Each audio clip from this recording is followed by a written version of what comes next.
श्री स्वामी समर्थ। आज आपण माझ्याकडे ज्या वस्तू अवेलेबल होत्या त्यात मी एक खिचडी तयार करते। माझ्याकडे शिमला मिरची होती, थोडे मटार होते, टोमॅटो आहेत। अशा आपण खमंग चवदार खिचडी तयार करणार आहोत। त्यासाठी इथं मी रेशेचा तांदूळ आणि तुरीची डाळ घेतली आहे, मटर घेतले, टोमॅटो घेतला आहे, कोथिंबीर, हिरवी मिरची, शिमला मिरची, कढीपत्ता, अद्रक लसूण पेस्ट आणि हे मसाले घेतलेत। यात मी चटणीचा वापर नाही करणार आहे।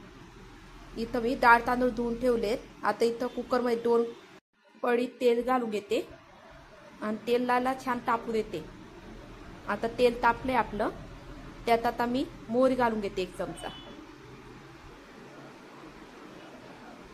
आता मोहरी छान आपली तळतळली की त्यात आपण जिरं घालून घेऊ।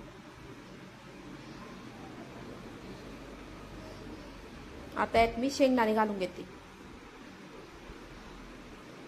आता शेंगदाणे आपण छान फ्राय होऊ देऊ। शेंगदाणे आपले फ्राय झालेत। आता यात आपण मटर घालून घेऊ, टोमॅटो घालून घेऊ, कढीपत्ता, शिमला मिरची, सगळं जे आपण साहित्य घेतलं त्यात घालायला ते सर्व घालून घेऊ। मिरची थोडी मी इथं जास्त वापरली। आता छान आपण असं फ्राय करून घेऊ त्याला।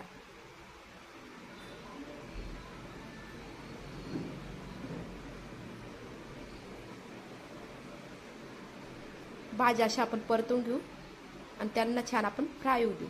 आता यात मी अद्रक लसूण पेस्ट घालून घेतली।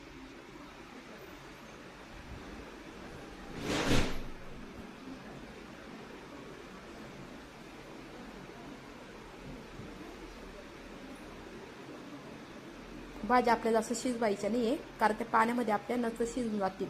आता यात मी हळद, गरम मसाला, धने पावडर,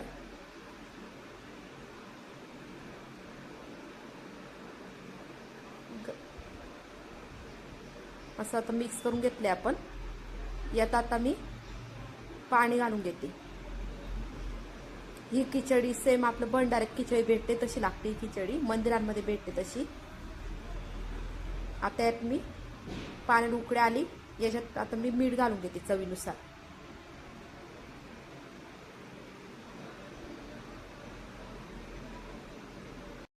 आता छान आपण हलवून घेऊ, म्हणजे मीठ याच्यात मिक्स होऊन जाईल। आता पाण्याला छान आपण उकळी येऊ देऊ।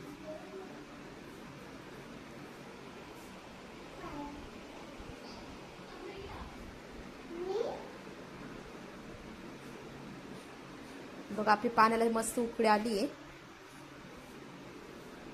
आता आपण धुतलेले तांदूळ घालून घेऊ, डाळ तांदूळ।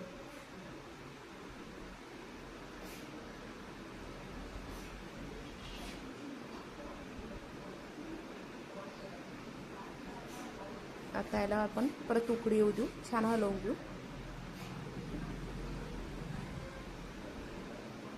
आता यात मी धुतलेली आपली बारीक चिरलेली कोथिंबीर घालून घेतली। एकदम मसाले भातासारखी लागते खिचडी।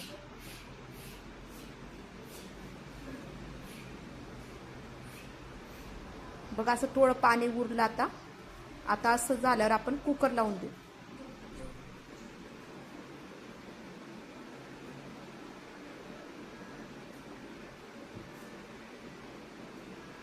आता कुकरच्या शिट्ट्या झाल्यात आपल्या, तर वाफ निघाली, कुकर आपण ओपन करू। बघा आपली खिचडी छान झाली आहे। आता हिला आपण ताटात वाढून घेऊ आणि यात सोबत मी आता कढी घेते।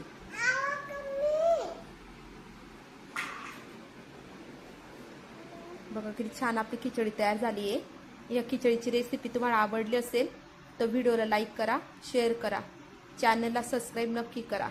श्री स्वामी समर्थ।